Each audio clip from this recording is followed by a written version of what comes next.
ville des Antilles est devenue la capitale de la Guadeloupe grâce à Éric Jalton. Nous avons multiplié par 3 le budget aux associations. Pour être plus proche de la population, nous avons été encore plus loin de notre démarche. Nous avons créé des relais territoriaux. Aujourd'hui, on ne peut pas être élu et faire de la figuration, messieurs, dames. On ne peut plus. Éric Jalton le prouve, il n'y a pas de figuration. Il y a de l'engagement, et lorsqu'il y a de l'engagement, il y a des preuves derrière. Nous avons toujours eu des combats communs. Lorsque Éric et moi-même, nous avons pris la décision en décembre 2009, à quelques mois après notre élection, et après l'échec d'une concertation à 4, de créer la communauté Cap Excellence avec Aviv et Pointe-à-Pitre, nous avons été prémonitoires. Et le travail qui a été fait en 10 ans est absolument exceptionnel. Personne ne nous retirera ça. Je suis au conseil départemental, je suis également au conseil municipal de Pointe-à-Pitre. Je vois le travail qui se fait. Personne ne peut dire en levant les yeux, en passant sa tête par sa fenêtre, en ouvrant sa porte, qu'il ne voit les travaux structurants, les grands projets structurants qui sont en train de se mettre en route pour les 30 années à venir. Et Cap Excellence 2030 l'a témoigné à travers les différentes réunions qui se sont tenues, et à Pointe-à-Pitre et aux Abîmes. Je tenais, au nom du MODEM, avec lequel la FRAP a un accord de partenariat, simplement lui dire que dans la mesure où il le souhaite, nous sommes prêts à renouveler notre accord de partenariat que nous l'avons noué avec Rosuel. Alors encore une fois, mon travail est frappé. La ville est en chantier, mais la population aussi est en train de se réapproprier les espaces. Beaucoup qui étaient partis par le passé veulent revenir sur Grand Camp, veulent revenir sur Bougoté parce qu'ils savent qu'il y a un travail qui a été fait. Donc je ne serai pas plus long parce qu'il y a beaucoup de choses à dire. Je dis quand même quelque part, je voulais quand même les bons prosicos. Ne laissez pas la Guadeloupe compromettre le maire des Abîmes, le travail de son équipe avant vous. Je sais que vous l'avez déjà, vous l'avez reconnu, c'est évident. Ne laissez pas, dites en tout cas autour de vous, aux Abîmiens, de ne pas laisser les Saint-Adèle, les Bastériens, les Martiniquais, les Guyanais, les Parisiens vous dire que vous avez une ville qui dégage. Nous sommes contents de vous et nous aimerions que vous soyez également contents de nous. Nous vous aimons et vous nous aimez. Donc continuez à nous aimer et nous continuons à vous aimer et nous ferons ensemble et nous allons terminer ce que nous avons commencé ensemble. Nous ne pouvons jamais dire on est comme ça encore. Nous ne pouvons jamais dire on leader comme ça encore. C'est pour ça que aujourd'hui joue en vraiment des hommes, des engagés hommes, à soutien nous pour 2020, pour que nous puissions qu'on nous fait en 2014. Développer les quartiers du Sud, à savoir Carénage, Mont-Bernus, Mont-Olivière, Blanchard, Louisy-Mathieu, Chopeau. Donc c'est juste pour vous dire aux personnes qui sont présentes et qui sont dans les quartiers du Sud que le maire des Abîmes ne vous a pas oublié et nous sommes également sur le terrain pour aider les problématiques au niveau de ce secteur. Depuis 1995 que je suis entrée aux côtés d'Éric Jalton, les mêmes visages sont là. C'est l'équipe de la fidélité, c'est la team de la fidélité. Merci. Il y a aussi des visages nouveaux.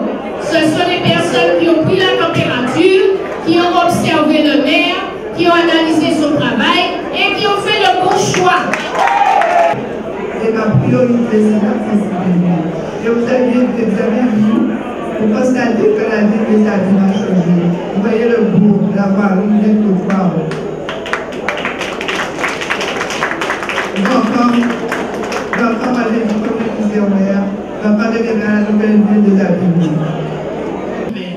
Alors c'est vrai que je suis mornalienne, mais vous m'avez découvert et aussi j'ai des fibres au Rézé, à Pointe-à-Pitre, avec le PPDG. Tout ça vous dit, moi qui est là aussi avec autres, moi nous vous avec autres, et nous toutes qui est là pour nous payer une belle victoire pour 2020.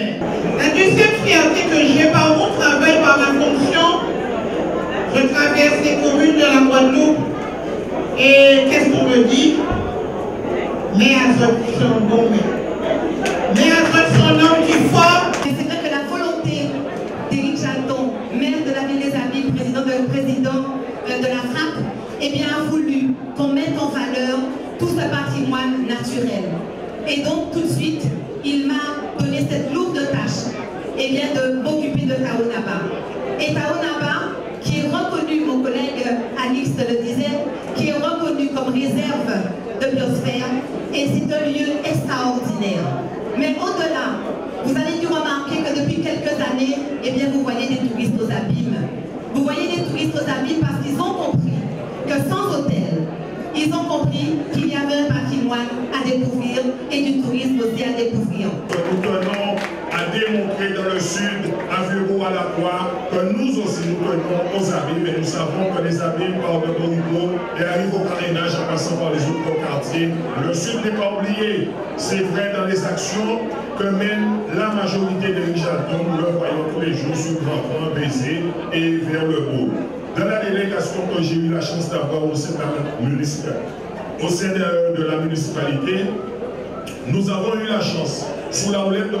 Verdier, aidé de M. Gladon et Estéon, d'avoir assaini quand même la ville en nettoyant les dents creuses, en enlevant les maisons abandonnées.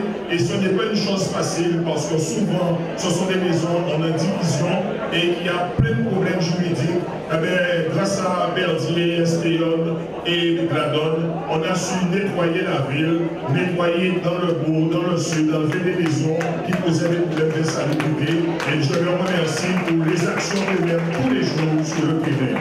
Nous disons aussi que sur Vieux-Beau, en particulier, qui me tient à cœur, que nous avons œuvré pour la sécurité. Il y a maintenant des caméras qui permettent aussi de faire baisser la délinquance, mais aussi pour sécuriser nos anciens, parce que le maire a permis de remettre en lumière pas mal de rues, de ruelles sur Vieux-Beau, sur Montfeuillet, et nous n'avons pas encore terminé. Nous avons permis aussi à des familles qui n'avaient pas d'eau, d'avoir l'eau, et nous savons que l'eau c'est la vie. Nous avons innové sur le territoire de la ville des Abîmes en matière de santé avec une action que nous appelons les 1000 mois de bien-être, qui constitue aujourd'hui une action sportive et une action par mois avec des médecins, des infirmiers, en tout cas tous les professionnels de santé, qui une fois par mois sur un thème précis nous font une conférence, et cette action a permis aujourd'hui de toucher plus de 400 Abîmes.